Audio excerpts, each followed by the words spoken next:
Good morning, everybody. Morning. Good morning. Good morning. Morning. Morning. Morning. Good morning. This is the committed team here, Friday before a holiday. So, can you give everybody a minute to get on? Rob, the magic tea seems to work. Yeah, I can talk now. For those of you who don't know, I lost my voice, but I got it back. We're starting to build up here. What I'd like to do is I'd like to start by letting Tiffany from our Cornerstone First team here in New Jersey talk to us for just a moment, and then we'll get started with the material. So, Okay, Tiffany, great. are you on yet? You Yeah, are. I'm here. Let's Can go. you guys see me? Can you guys hear me? Yes, Okay, you great. both, Steph. You're looking good. Okay, thank you. Well, it's Memorial Day weekend, right? So you have to play the part. We live at the shore, so you gotta contest with all the Northerners coming down, and you gotta look good from the minute we wake up. It's a funky weekend down this area. So yeah, Rob and I were just having some conversations about how your lender can play an integral part in making sure that the transaction runs smoothly. We are really looking to be like your conversion partner, right? So getting involved from the very beginning and sort of holding the client's hand through the end and facilitating all of the information that needs to be presented so that they are properly qualified. And really looking at us more of like your conversion partner instead of just a lender or just a vendor. We're really supposed to be with you guys the whole way. And obviously we're the first line of defense. You know, we're the first conversation that we should be having in regards to finance and making sure that their income and their assets and you know, their credit score, everything is where it needs to be so that we can present to you guys that this person is fully vetted and ready to go. And we try to do a good job at that at Cornerstone with our reverse engineering underwriting and you know, really trying to get involved at the ground level. The other thing that was impressive that we were talking about was the appreciation rate that's going on. So you have a lot of these reports coming out from Goldman Sachs, Fannie, and what they're basically anticipating is an increase in appreciation over the next 4 to 5 years. And the appreciation number that they're looking at is about 20%. And that's pretty impressive when you think about, you know, where we are today. You know, our average home sales and where the interest rates are. So I'm really hoping that these projections hold true and that anyone that is getting involved in real estate now and that's investing will make the right decision. And in the next couple of years, they'll see their investment thrive or flourish.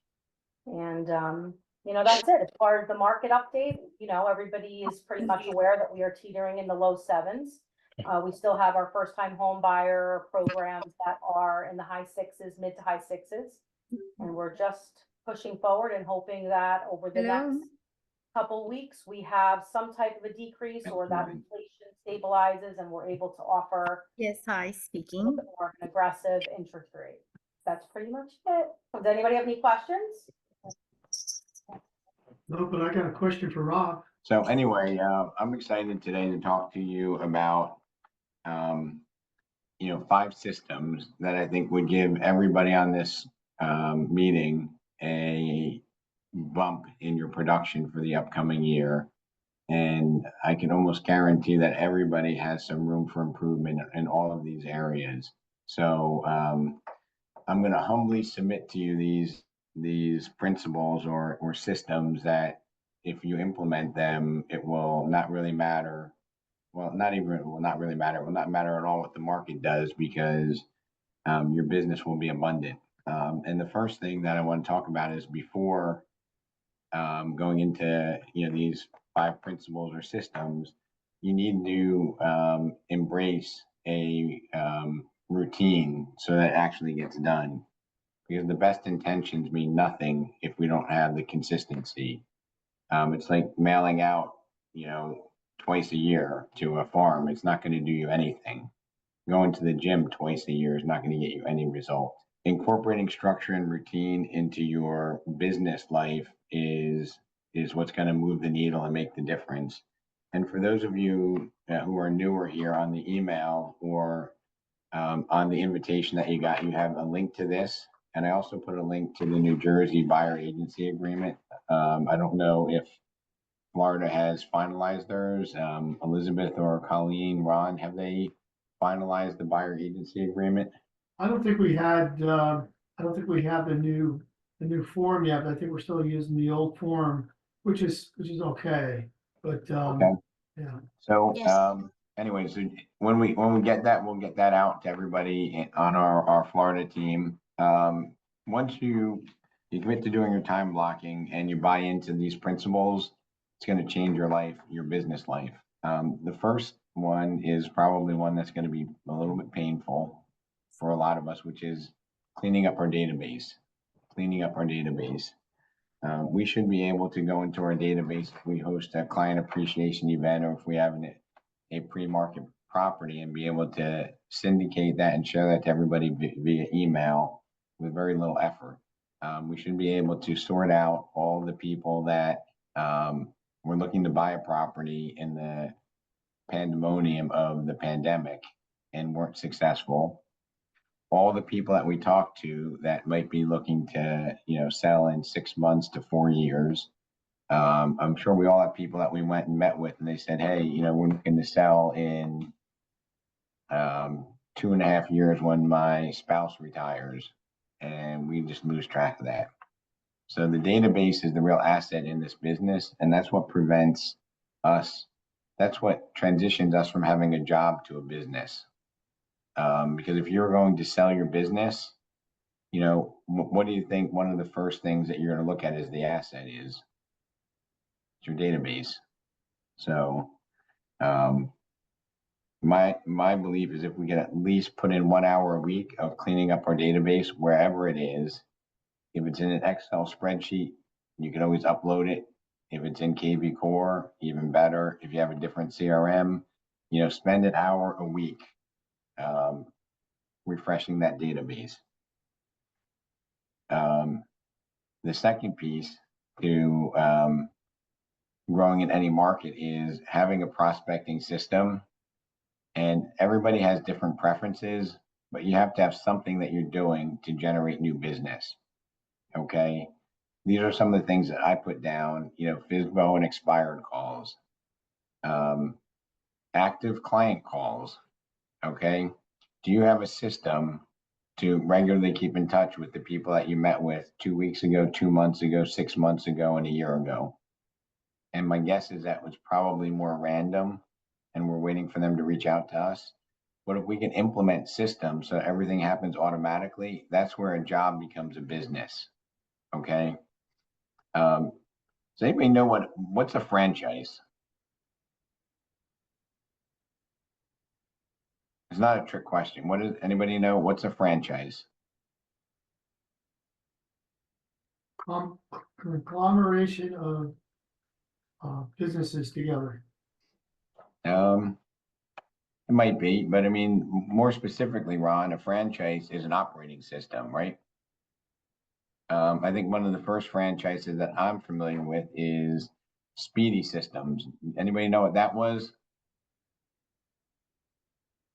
Anybody watch the movie The Founder? That was the McDonald's system for making hamburgers. Okay, and that sold for millions of dollars, and now it's worth, multiple billions of dollars, and it's just a system for producing hamburgers consistently. So our system that we have here is what's going to be our brand value. It's what's going to make it sustainable when, we decide to pass the baton on to somebody else, when we decide to grow our business, because it's scalable if there's a system. If there's not a system, there's another name for that, which is called chaos, right? And I'm sure we've all seen people who, operate out of chaos.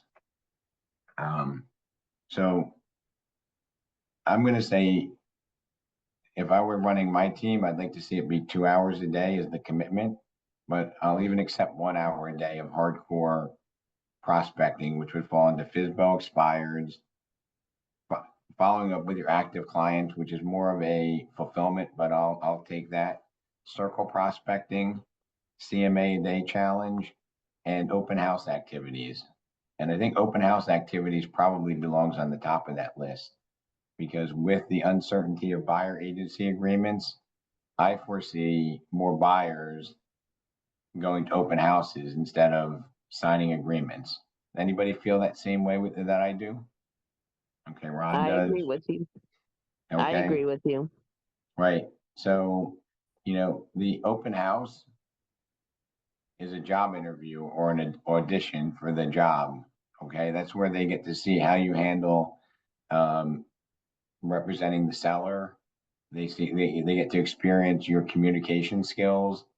And the point of the open house, in my opinion, is to set a follow-up, either to see a couple properties with the expectation of sitting down and talking about what the business relationship might look like, or setting up an appointment just to go over what the buying process is.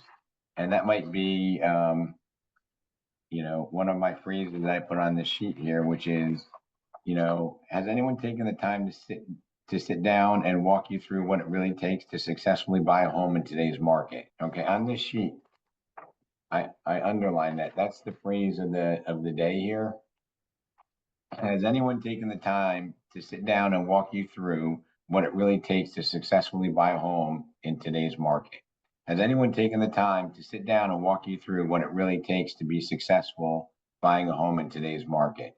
Does that sound like something of value? Yeah, I'm Right, using and if that I'm using that on my constant contact for buyers now. I think it's a great way to express that you care. Right, because if you care, you're going to share with them what it takes to be successful. And in the appointment, which needs to be choreographed just like a Broadway show, I mean, obviously there's going to be pivots because everybody's going to behave differently, but the process has to be, we have to check the boxes in the process. Okay. So, Hey, Rob. yes. Hi, good morning. So sorry for interrupting you. I just want to ask an opinion and see if this is it's a good idea or not for buyer. For seller, you go and meet with them at home, right? What do you think of the idea to make it convenient for the buyer to say, you know what, I can also meet you at your house for your convenience. Let me know the time and date. There is no obligation and no commitment. What do you think? And want to hear it from the others. Thank you. My initial reaction would be that, when they're at their home, they might be subject to a lot more distractions. And, my preference would probably be to try to get them to come to one of our local offices or to meet them, at a public place, a Dunkin' Donuts, Starbucks, diner, where, it's an intentional meeting and hopefully as free from distractions as possible. So I appreciate the initiative to accommodate them, but I think that there's a benefit to taking them out of their element. Has anybody been, on a listing appointment when the dog and the cat are barking and the kids are yelling and the phone rings, right? Doesn't that take you off your game? When you're going on a listing appointment, you kind of have to see the product, which is the house, right? But when you're working with a buyer, I don't think you want to sit in somebody's house where it may even be recorded and have that conversation. I think it's both inappropriate to do that in somebody's house, and you might be compromising, especially if they have any interest in that home, the intent of the consumer. So this is like, and Ron, I'm only saying this to you because I see you there, Ron. This is like what I'm outlining here is like a part-time job. Okay, this is really very low level of stuff to commit to, but it moves the needle in a big way. So Yeah, well, open houses. One of the things that I would just add to what you've been saying, and actually to part of what the agent's comment was, is when you're trying to set the time for an appointment, I like to offer them, say, how's Tuesday at 5 o'clock, or Wednesday at 2 o'clock. Be more specific so that it's not in like an open-ended, yeah, we'll get around to it, but I'm not sure when. That's an excellent point. I think a lot of us, Robert, actually probably do that without even thinking about it. But it's a great reminder to both be considerate by giving them 2 times, and it also, presumes that unless both of those times are incredibly inconvenient, that one of those will work. So thanks for sharing that. And the one Um, other thing I was going to mention when you mentioned about open houses and how they're really interviews for, additional business for you to see, giving people a chance to see how you operate. There's a house here in Mountain Lakes that I have listed and sold 5 times. And it's because I get the listing. I'm there actually for all showings. So I meet all the buyers who come through. And even if I'm not the agent who brings the ultimate buyer, that buyer becomes my client because when it comes time for them to sell, they remember that they like the way that I showed the house and they want me to represent them. And that's, it just keeps going and going. But So, what Robert didn't say is he's got a nasty pit bull that forces the neighbors to move. And that's how he sold that house 5 times. I'm just kidding. But no, that's an excellent point. You've adopted the buyer who orphaned their client, right? So open houses are a huge opportunity. Open houses will get you more listings if you run them correctly. Open houses will give you access to buyers, which is a way to scale your business. Pre and post open house activities and door knocking and circle prospecting around an open house. It sounds, incredibly old fashioned. And, some people might even think, oh, lame, calling people on the phone and knocking on doors. But those are the highest forms of communication. Okay. Even, when you're a digital agent, at some point you have to have a conversation with somebody. And you're going to imply a lot from the tonality, not just the words. I think one of the speakers at the Remax event, which was great if you went to it in the Palace in New Jersey here, talked about 73855. 73855. Does anybody know what that was a reference to? Nobody. So 7% is the effectiveness of the actual words that you say. Okay. 38% is the tonality and 55% of it is the body language. And what you can't pick up, well, I'm not going to say you can't. What's harder to pick up is the body language when you're texting. It's impossible. When you're talking, you can pick up cues towards body language, but it's not anywhere near as effective as if you're in front of somebody. And why I say that, if you're on the phone, how can you pick up body language? Well, some of the best callers, they don't do it sitting down. They do it on a standing desk and they're animated saying like, hey, if you decide to list your property, when would you be interviewing a qualified agent like me? And they're holding their hands and they're pointing because that's what makes them effective. Okay. It changes the tonality because of their body language, but the body language is something that's part of that communication. I know, Ron, you're shaking your head. You understand what I'm talking about, but you can't just sit there like a robot and be animated by, hi, Ron. When you decide to interview an agent, it's just not going to work, right? They're not going to be inspired by that communication. Number 3, I don't know if Glenn Baker's still here. Video. Okay. I want you to be 5 Mile famous for most of us. Some of us have a much, broader marketing area, but, if the goal could be 5 Mile famous and have our most valuable assets get to know us. Okay. And I put down visibility trumps ability. Visibility trumps ability. It's kind of a little bit of a play on hard work beats talent that doesn't work hard. I'm sure we've all heard that one, right? And I think visibility trumps ability because you can be one of the most talented agents and you can be sitting there with one listing.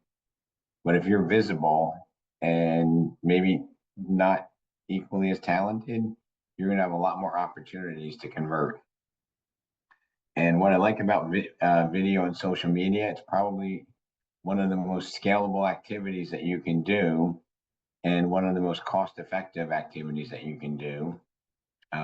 It's probably one of the more artistic things that you need to focus on mastering. It's not like you can just, watch a video, read a book, and become a social media expert. Okay, it takes time to build these networks. But the best time to have started with video and social media was last year, but the next best time is today. Number 4, role playing. And I'm going to give this reminder, PPPP, practice prevents poor performance. Okay, that's our friend Tom Toole, who talks a lot about that to his team when they do role playing. Like, why would you want to practice with your paycheck? Think about it. I put on my show notes, you must know exactly what to say and how to say it.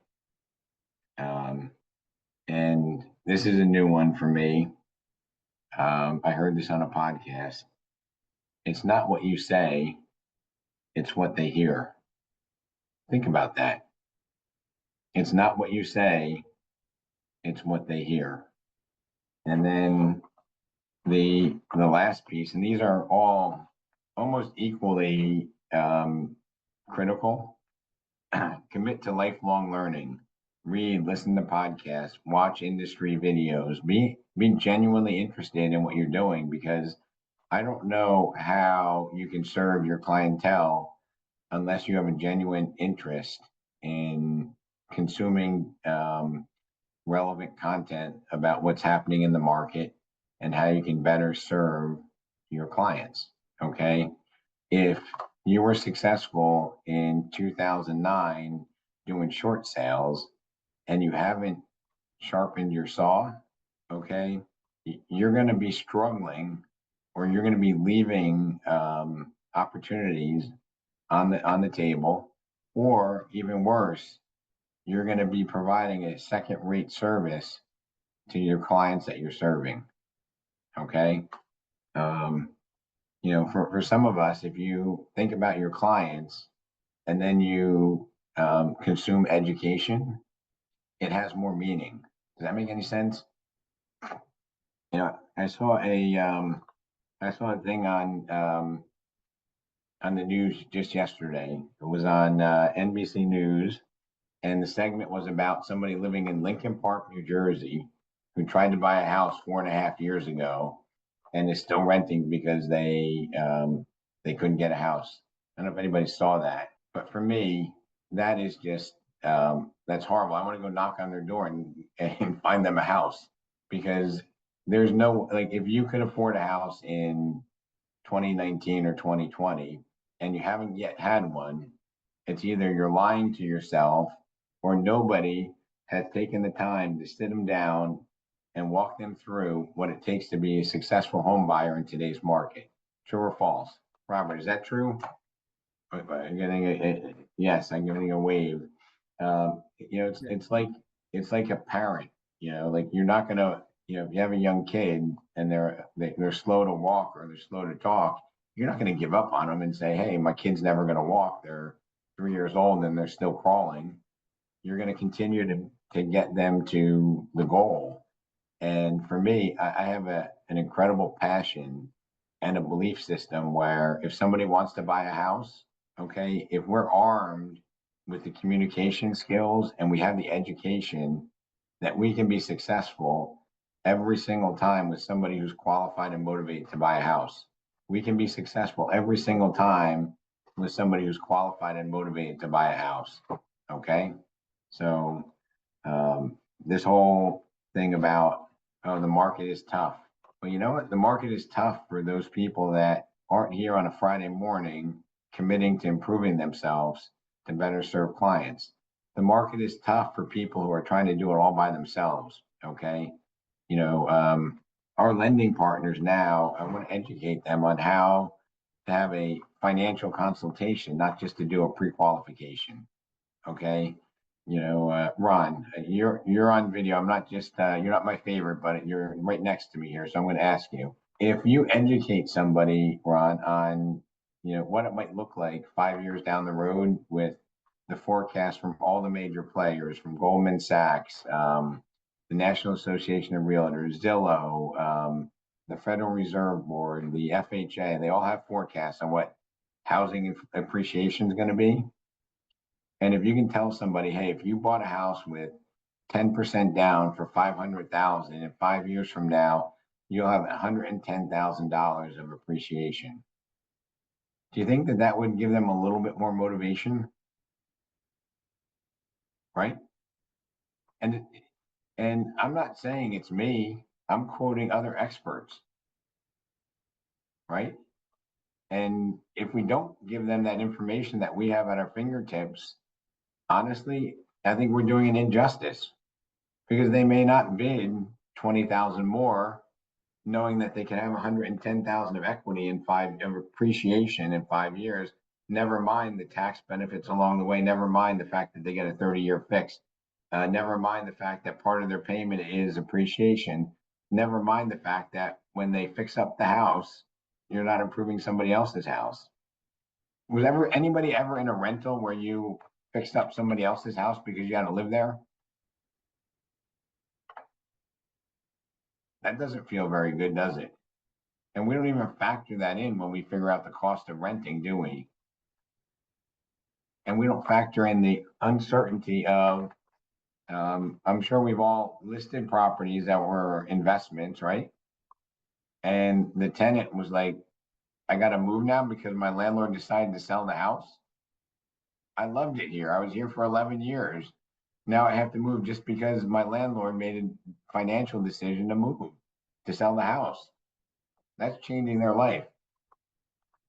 We talked about, on our listing conversation, how important is it for you to be in control of the process, to ask a seller?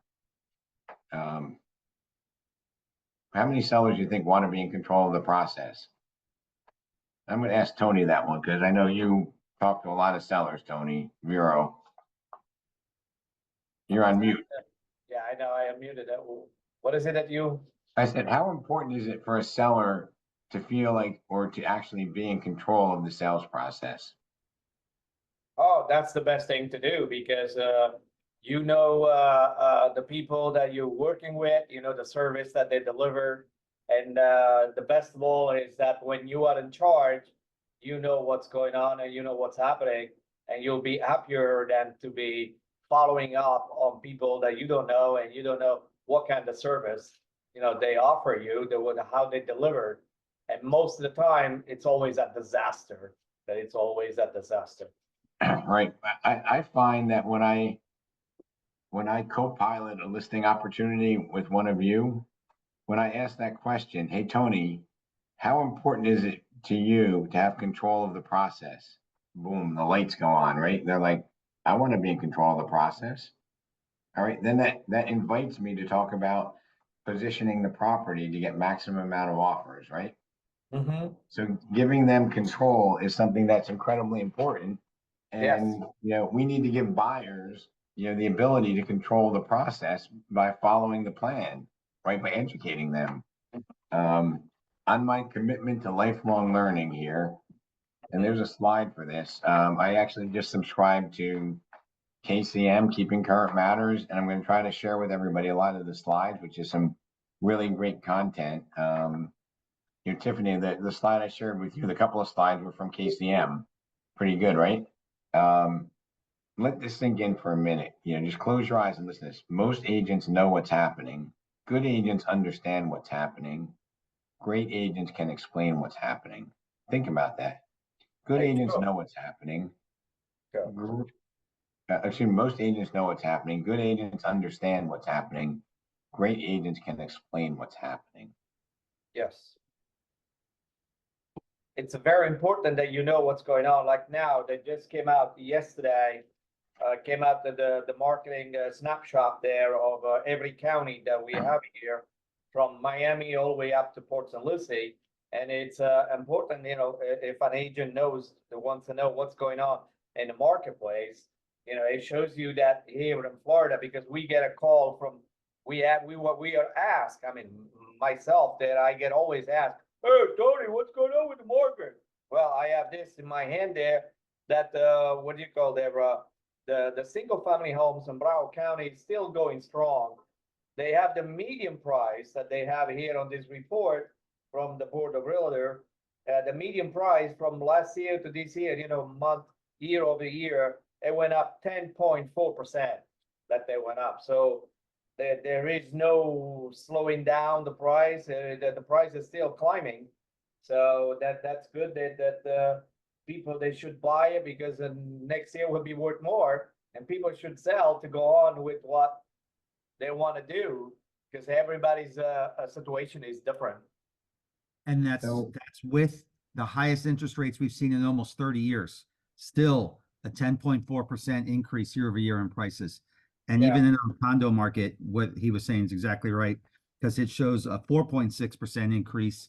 Meanwhile, now we have a 6-month supply of condos in Broward County, which is the first time we've seen that in over 10 years.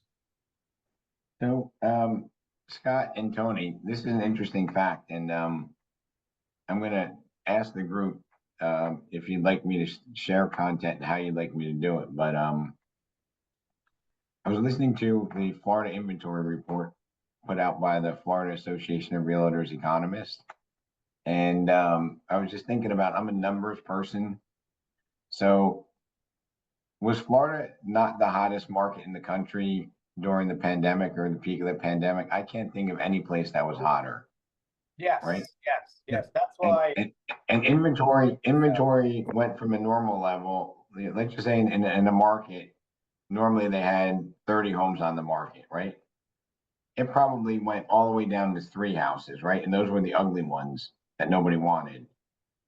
Okay, so there was a 90% reduction. So now there's 3 houses in that market of 30. Now that market has gone up by 400%, there's 12 houses on the market, which is still a lot less than before it was at 30. You see how the numbers work? If it goes down 90%, it doesn't go up 90% to catch up. It has to go up, you know, 900%. Yeah, that's why in 21 we had 26.5%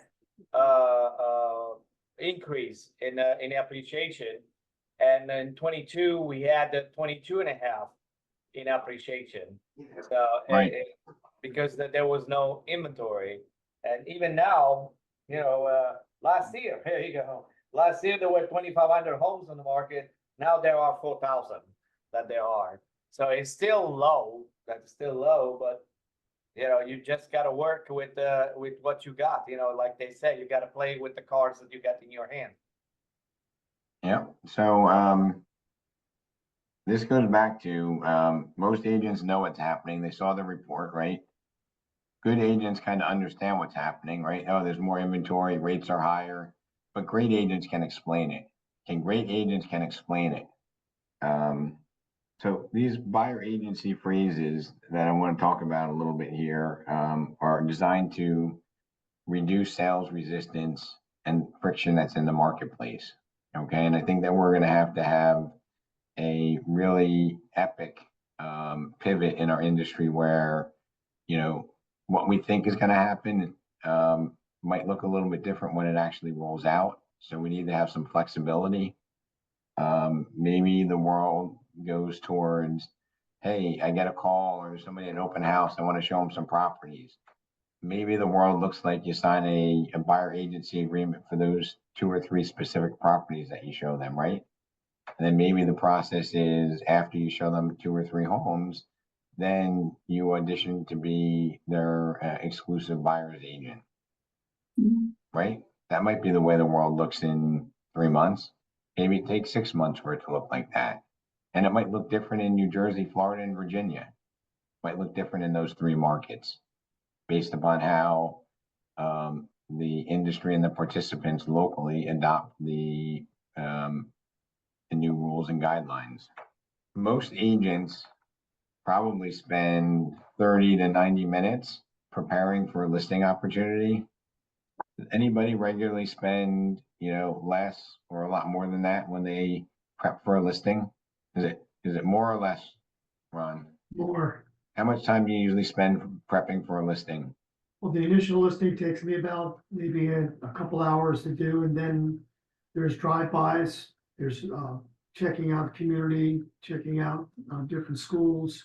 Wait, but what about, what about preparing? Not that, like, it sounds like some of the stuff you're doing is after you see the house, right?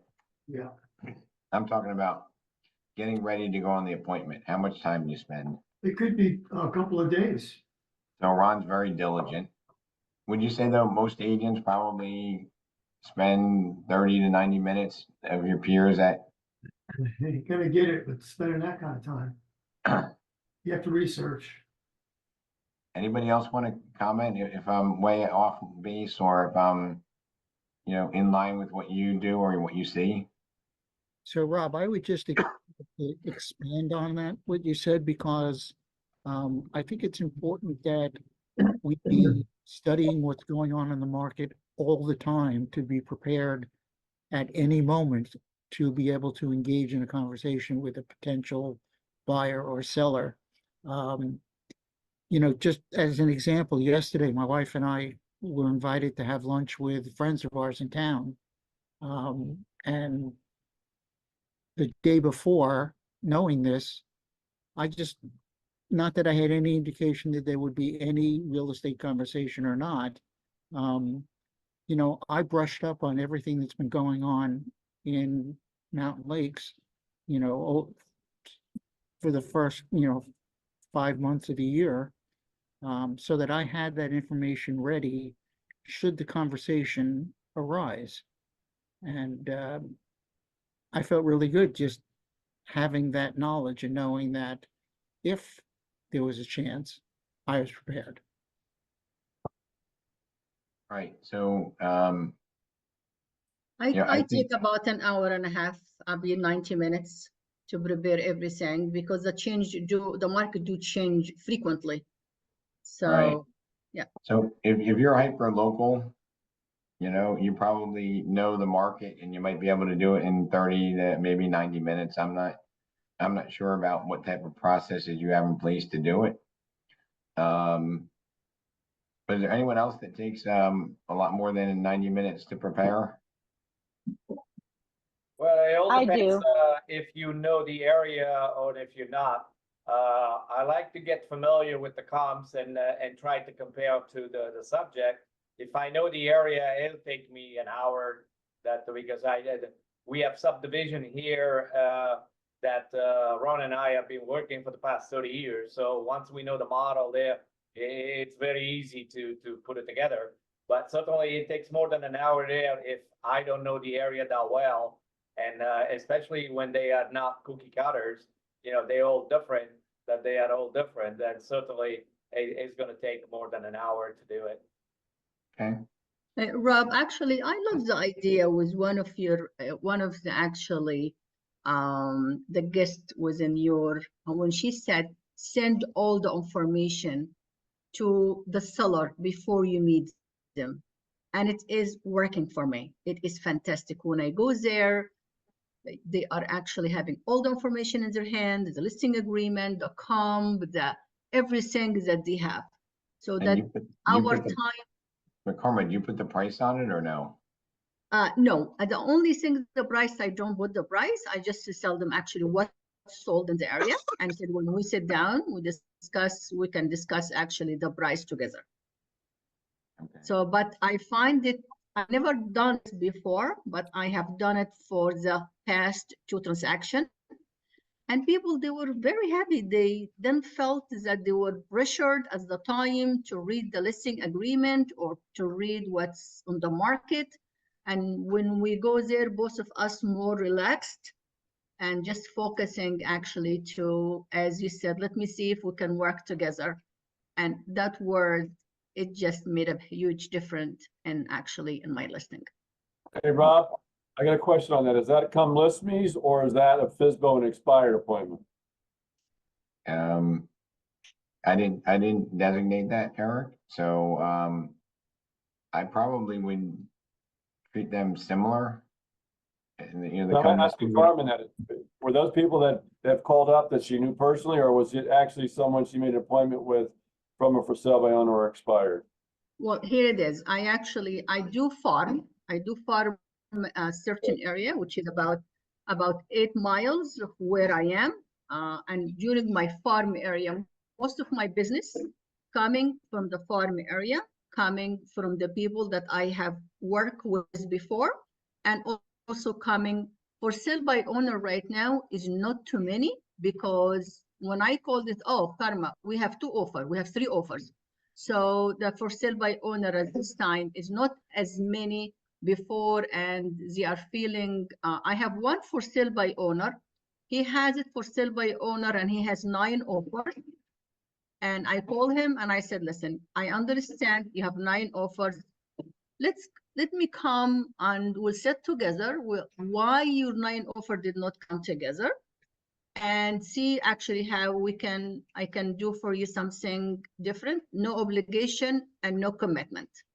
And I sat with him when I went there, and I told him why he's having 9 offers, that is actually has 3 of them putting an offer, nothing came together. And I took his house, I sold it above asking price, more than what he's looking for. And but this is how I get it, either from my farm area and also from for sale by owner. I think Eric was just trying to identify if there's a difference in the preparation and how you address it. Was that correct, Eric? I just wanted to know, if I'm telling it for sale by owner, I want to come by and see if I have, see if we have a buyer that might fit their property, and I send them over a listing agreement and everything. Kind of doesn't jive with saying I want to come see the house. Yeah, I mean, I think there's definitely, It's me. I use the stapler. there's definitely different data points there, Eric. I want to shift to what my motivation was, not necessarily for how much time we all spend, but if we think about when we go on a buyer appointment, most of our peers and maybe us spend only a fraction of the time that we spend on a listing opportunity. Eric, would you agree? Bobby Golden, would everybody kind of agree that when you work with a buyer, you probably do a little bit less prep? Yes. Anybody else have an opinion on that? Yeah, sometimes, Rob, it takes meeting the person face to face for the first time to get a feel for. It's tough to prep for somebody, this is me anyway, tough to prep for somebody that I haven't met yet. You know, you have a general knowledge of what's going on, but when you meet them face to face, that's really where you could put maybe a little extra TLC into it. So I'm gonna suggest some maybe paradigm shifts here, Bobby, which would be maybe we ask more questions before we have that appointment, and then we're prepared. And maybe that preparation might be, in the, 3 to 4 bedroom, 450 to 550 market in Woodbridge. Here's what happened to inventory. Here's how long the hot houses are on average staying on the market. Here's the list to sale price. Let's have this conversation up front. And let's give them that information that I don't think we've traditionally been provided to our buying clients. I think we just show them what's available, right? It certainly makes sense. And I've said this before on these masterminds, you got to know your audience. And some people respond to the face-to-face, some people respond to the questions, which are great questions. Sometimes people respond a little bit better over the phone. Right. So Bobby, what I would suggest trying is, hey, just so I can do some better prep for our meeting, can you tell me a little bit more about what your goal is? Now, there's a chance, there's a probability, maybe even a high probability that, you do all this prep for them to buy in Woodbridge, and it turns out that, they really want to buy in South Plainfield, and all that was kind of wasted. But I do think it shows the amount of commitment that you have and that you're different from everybody else when you actually take it seriously and you prepare for that appointment. Okay. And it's going to separate us from the rest of the industry. And that's all good icebreakers, Rob. I appreciate it. I'll use it in the future. But now I have to wonder if you were sitting in my car on my last appointment because I showed houses in Keyport and then found out last night that the buyer is also looking in Staten Island. So it just proves your point. I got you. Yep. So, to have impact, I recommend like addressing things that we don't normally address, like local market conditions, average days on market, total days on market, how particular prices, homes are behaving. If they have an interest in one or two homes, it would be helpful to know, maybe the biases of that agent that's listing the property. Like, do they always price them aggressively below the market to get a lot of activity? Or are they a slug and they just price at whatever the seller wants? These are things that I think are helpful to address and acknowledge. Inventory trends, explain the steps along the way. I'm a really big visual for a lot of first-time buyers. As a matter of fact, I don't know if anybody from the Gopi team is here, but we did a little buyer seminar when I was down there a couple of trips ago, and it was fantastic. I think I'm going to help an agent launch a buyer seminar down in the Princeton market. Basically, they asked, well, what are we going to call the buyer seminar? And I said, buying a home can be a mystery. Let us demystify it for you, or something to that effect, because I think a lot of people are confused. Like, if you watch NBC News, you think it's impossible to buy a house today because you saw somebody who gave up and they put it on the primetime news. I mean, think about that. But buying is really hard. People can't afford it anymore. They don't tell you the stories about all the good things that we do in this industry. Maybe even having like a chart, like where it shows you the process, and this is what you do. You go here, here, here, here, here, here, and then on the bottom here is when you're moving into your house, right? I don't know if anybody had ever heard this term, but I like the term staging a buyer, right? And you say, what the heck is staging a buyer? It's making the buyer look as attractive as they can to a seller, right? So that might mean, having all your finances in order before you start to bid on properties, right? You're knowing how much you can go up to, right? You're talking about, are you flexible with the closing date? You're staging the buyer so that with what they're willing to do, you can use all those attributes to negotiate a better deal or to actually be successful on a transaction in a competitive environment. So let's stage the buyers, let's educate them. If what Tiffany said, Yo no voy a cobrar menos de 2.5. if people embrace what Tiffany said and they realize that, in a year from now and 5 years from now, the compound appreciation is going to benefit them. And now in my conversation, I'd be like, hey, Ron, how do you feel about inflation recently? And I'm just asking you, like, what do you feel about inflation, Ron? It's pretty normal. It's the way it is. I mean, inflation caused interest rates to go up. Inflation cost your groceries. In Florida, cost your insurance to go up, right? Generally, for most people, inflation's bad. But for people who own assets, inflation is good. Because if your property inflates, that's good for you. If you don't own property, it's bad. And I would specifically have that conversation because I don't think buyers understand that. If we're not hitting that inflation nerve, saying, look, I know inflation might feel a little bit frustrating. Everything's going up, gas, insurance, healthcare, utilities, everything's going up. But the only people who really don't despise inflation are people who have assets that are appreciating at or above the inflation rate. Because as things go up, you're paying a little bit out of the left pocket, but the right pocket's doing a whole lot better. Okay, we have 7 minutes left. I'm going to make a couple of announcements. So Karma, was yesterday helpful for you down in Princeton? I'm sorry, say that again? Said, was yesterday's roundtable, was that helpful? Very, definitely, yes. All right, Karma's like a top producer. You get like all the top producing lists in New Jersey. And she sat through the whole meeting and was taking notes and sharing with her peers at the round table. If I can get, commitment, I'm gonna have I'm gonna talk with Rebecca about doing a round table at 10 o'clock on Thursday in Gloucester for our Bergen County team. We'll have Fred send out an invitation. I'm gonna be in Florida the 11th through the 14th. I'm gonna work with Fazia, Elizabeth, and Colleen to do 2 roundtables or mastery sessions on the buyer appointment. Okay, I want to do those in person because we talked about 7:30, 8:55.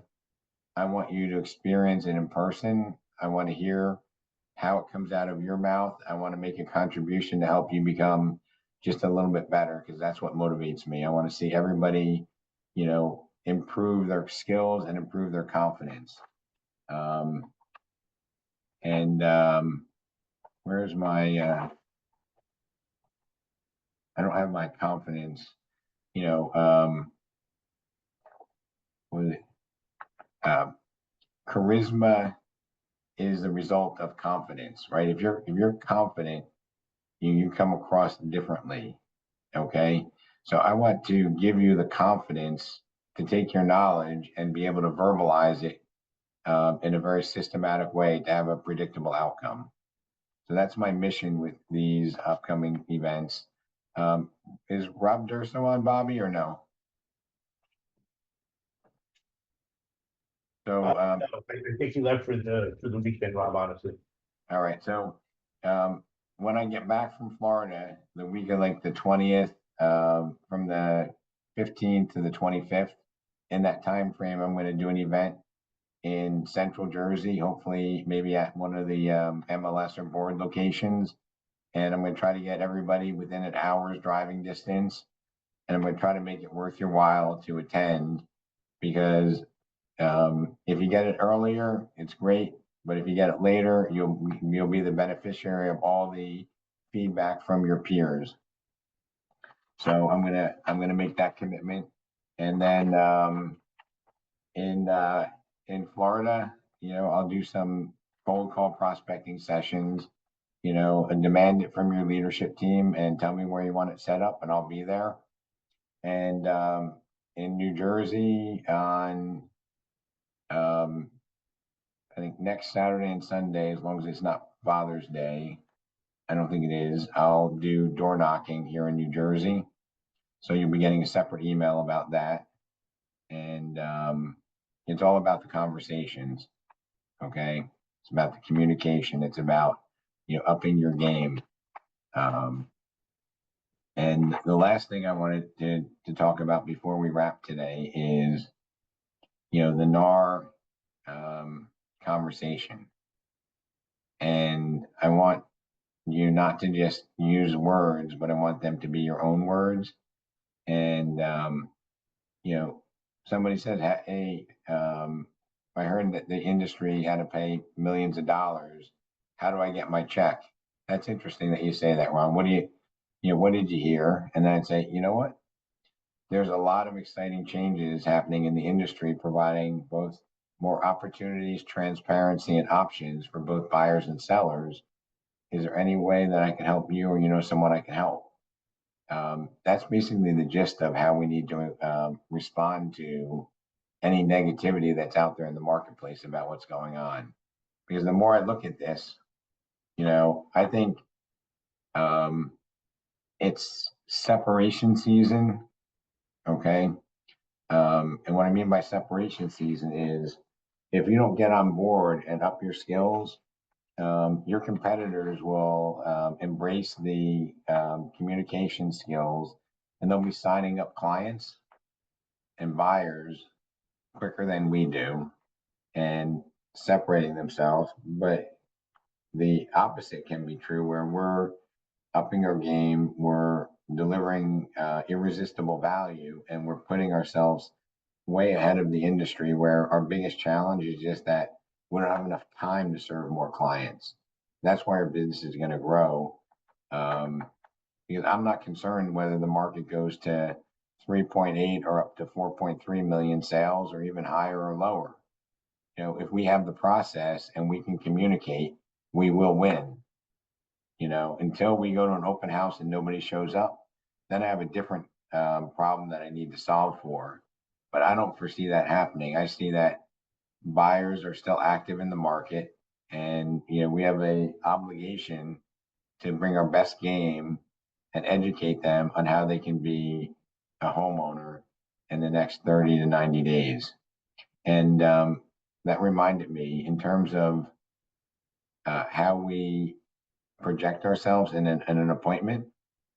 I would look at the NAR stats, and I would look at how long it takes me from the time I first sit down with the buyer until they're under contract and until they're closed. And you might just take a look at the last 6 months or the last 6 clients, and you might say, hey, according to the NAR report, you know, it takes a buyer 13 months from when they start the process to when they close on a house. You know, the last 6 clients I worked with, it only took them 3.5 months. And I'm gonna take the time to explain to you what it takes to be a successful home buyer in today's market, right? You need to know those words when they come out naturally. You know, obviously better than me. I had to glance down at the paper, but those are things I think that matter moving forward in our industry. So, look, I'm excited to shake trees, make calls, knock doors, and do roundtables with some of the smartest people in the industry. And you know, I'm ready now, or you know, privately to address any concerns or questions, or if there's a gotcha that makes you uncomfortable. You know, I really feel my North Star is helping the client, and if my North Star is helping the client, it's very easy for me to reach in and find a solution to any type of objection that somebody may have. And the last piece is, in an abundant world, not all business is good business. In an abundant world, not all business is good business. And when I did my roundtable yesterday in Princeton, I asked some of the most talented agents in that local market. I'm like, have you ever lost a listing? Yeah. Have you ever won a listing and regretted it? And it was a more emphatic yes. Because if you ever take a listing or you onboard a client, okay, that's not a congruent client for us, okay, chances are we're doing that from a scarcity mindset. And there's an abundant opportunity out there for us to identify people that have the same values as us that we can help. Because there's always somebody that's negative about everything. And, when I say we're going to sit down, have a conversation, and see if we're a good fit to work together, that's not just a trick.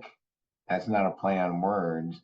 You can sit with somebody and say, honestly, I don't think that we're a really good fit. Maybe you want to check with one of our competitors, or maybe it's a good person, but just not a good personality match, and you can refer to somebody else, in the brokerage, right? But keep that in the back of your mind. Like, we choose who we work with. Okay. So everybody have a fantastic Memorial Day weekend. Be safe. And I look forward to seeing you in person at these roundtables. I know it's inconvenient in the virtual world, but I promise to bring my A game and be prepared and bring a servant's heart to try to help you. Have a great weekend, everybody.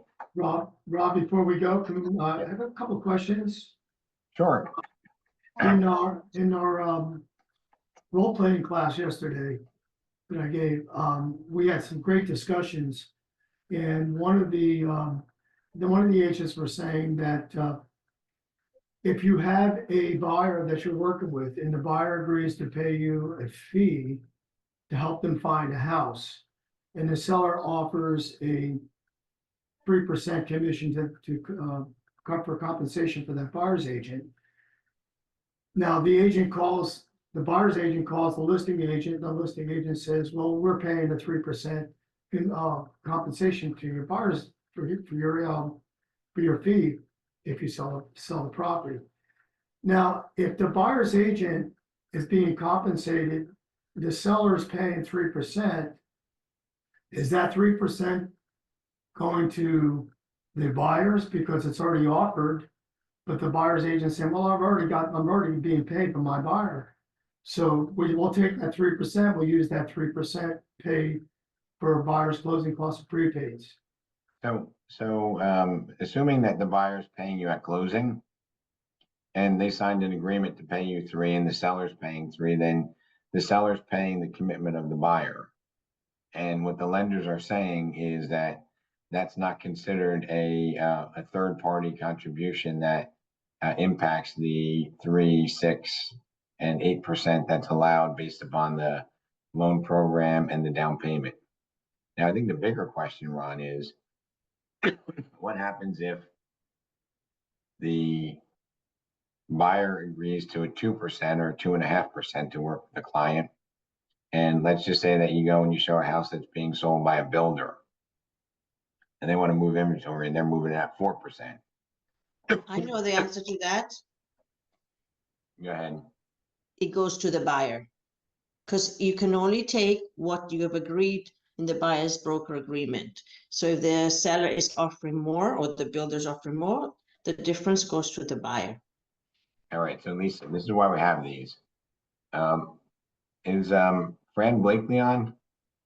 Deborah Gibbs? No. So I had a conversation, and I believe it was one of the executives at the New Jersey Association of Realtors, might have even been the attorney. He said that from their read of it, there's nothing stopping you from going to your buyer and saying, look, this builder is paying out 4%. Can we do a new buyer's agency agreement at 4%? And if they agree to it, it would be okay. Yes, that's correct. But you have to do a brand new buyer broker agreement. Yes, that's what they said in the class. I did the 3-hour continuing education regarding that, and that's exactly what they said. But you have to do a brand new one, and you kind of amend what you have. You have to do a brand new one. So it depends on your relationship with the buyer, right? Yeah, but if the buyer's like, what we were talking about yesterday, if the buyer's being compensated by the, the buyer's agent's being compensated by the buyer to find them a house, the seller's offering a compensation to the buyer's broker. If he's already being compensated, that 3% or 2.5% the seller is paying has to go to the buyer, not the agent, because the agent can't accept both. And that's what we talked about yesterday with Lisa and Jeff and a few other people that were in the class. So Ron, if it was the other way around, if the buyer agreed to pay 3 and the seller's paying 2, you collect 2 from the seller and 1 from the buyer. But well, Ron, there's a lot, there's a lot of theory here, and I think we're gonna have to see how the practical application of this is, and I think it might even be regional. So I don't want to waste a lot of energy on the what ifs and what could happen. Just know that we have some talented, committed volunteers who are on the New Jersey and Florida associations, and they're bringing us the most relevant information, as well as our brokers and myself that are, trying to give you the best opportunity to serve your clients and earn a living for yourself and your family. So to be determined. Lisa, thanks for your contribution. Any other questions before we have a? Yeah, Rob, I got a quick question for you. Go ahead, Jeff. Pertaining to the New Jersey buyer agency agreement, which you said has already been amended or changed. Yes. What were was there any substantial or big changes to it? If so, what were they? So in New Jersey, there was a ability to put a lien on the property if they don't pay you, which wasn't allowed in New Jersey. There was an ability to collect a retainer. And in New Jersey, were there any other material changes that were on there that were more than disclosures that you can think of, New Jersey team? I mean, now in Florida, don't we already have the ability to accept or ask for a retainer? I think in New Jersey, you always had the ability as well, but it wasn't in the standard form, and it wasn't a standard practice either. And Jeff, you also could pick whether the retainer was refundable or not. Correct. Yeah, in particular, in my case, I need to ask for that just because of the cost of my travel, and my time. A lot of my deals are hours away. Makes sense. Yeah, we were talking about retainers yesterday, getting retainers from the buyers. It was a good Any, good class. Everybody participated really well in it. We just had that question that came up, and we were, Lisa had that class, so she was coming forth, giving us good information from the class that she took. So we were just wondering about that, the buyers being. Oh, being that we have a small core group here, would anybody be interested in, like, I consume a lot of podcasts and watch a lot of industry related videos, and I also have a desire to maybe put out some more specific bombs relative to topics that kind of stand on their own. Would getting like a daily text with a video of like 2 minutes or 3 minutes or less be something of value, or would that be a nuisance? Would you rather get that in an email, or would you rather not get it? Good. So I don't know if you want to type in there, no email or text, and this way at least I can digest what the preference is. Because I would love to motivate I'd love to give everybody an uplifting educational piece of content every day that you can consume and start your day off in a good way, and win the day by noon. Get some positive content. You do those most important things early on so that the day doesn't get in the way, and if your day ended at noon, you already succeeded. So text is great, video text is great. Yeah, video, would be great. Okay, everybody have a fantastic safe weekend. Thank you so much. Okay, thanks, Rob. I'll let the video go for a minute or two for people putting in, and take care, everybody. Thanks, Ron. Have a good weekend. Have a good weekend, everybody. Thanks, Colleen. You too.